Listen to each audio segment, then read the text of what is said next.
Good morning guys, ayan po ang aking kangkong, mag-harvest tayo. Kukunin ko na po siya lahat at bago siya kainin ng mga insekto. So ayan, nakikita ninyo, puputulan ko po siya mula sa puno, mga 1 inch or 2 inches lang po ang aking puputulin. Kasi yung supang niya, yan, pagka pinutulan po niya, lalaki po siya katulad ng ganito. So, tanggalin po natin yung pinakaunang tubo niya para isang tangkay yung tinanggal ko, ang kapalit ay 2 tangkay. So, ayan. Kunin po natin lahat yan. Bonggang-bonggang aking sinigang. Ang daming kangkong na pagkalulutong at napakalambot ng tangkay. Wala kang itatapon diyan, guys.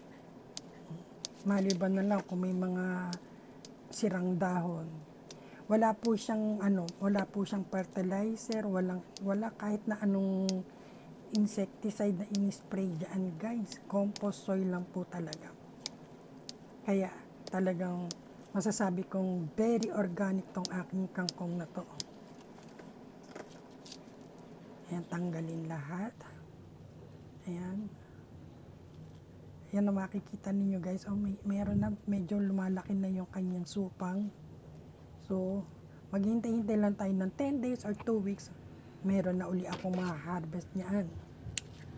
Kung kahit abutin pa siya ng 3 weeks, okay lang. Kasi marami na akong tinanim na gulay. Unti-unti nang lumalaki yung aking mga tanim. Kaya tiyaga-tiyaga lang po tayo, guys.